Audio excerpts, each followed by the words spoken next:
Приветствую вас! В 535-522 годах до нашей эры на острове Самос правил тиран Поликрат. Не было на свете более удачливого правителя. Войско его покоряло все города на суше. Огромный флот грабил всех проплывавших торговцев.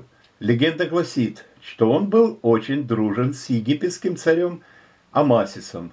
Так греки называли фараона Яхмоса II.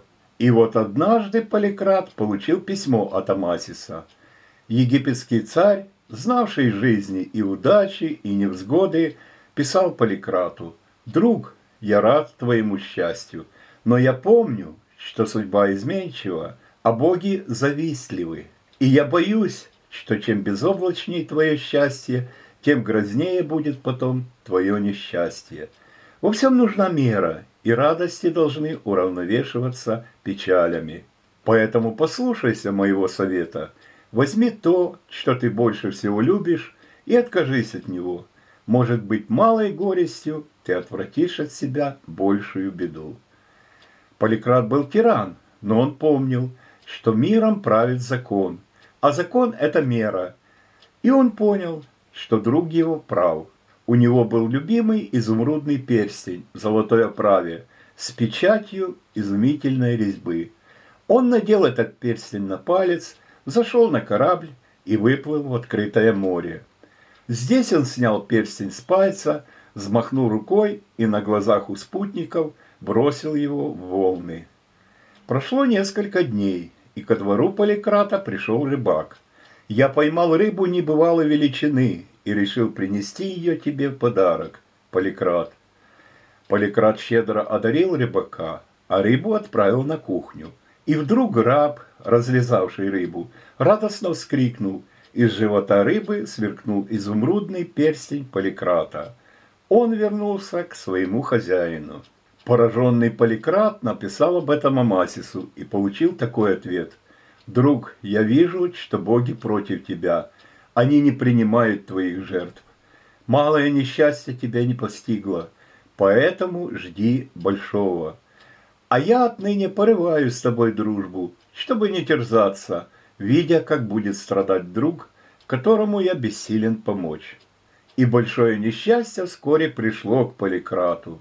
После смерти царя Камбиза власть Персидской империи на короткое время захватил самозванец, выдававший себя за младшего сына царя Кира Великого Бардию. Персидский наместник Лидии Оройд вознамерился поднять восстание против него, чтобы самому захватить власть Персии. Но он опасался, что Поликрат выступит против него. Напасть на Самос он не мог, потому что у Поликрата был огромный флот, а у Оройда военных кораблей не было.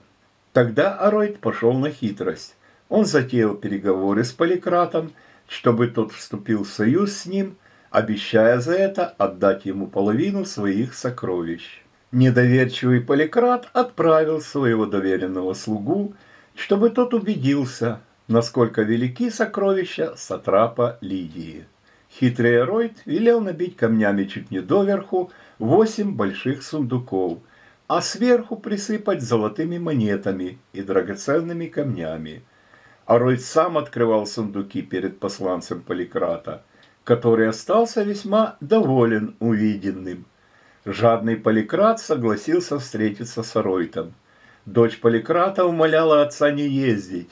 «У меня был дурной сон», — говорила она. «Я видела, будто ты паришь между небом и землей, и солнце тебя умощает, а Зевс омывает».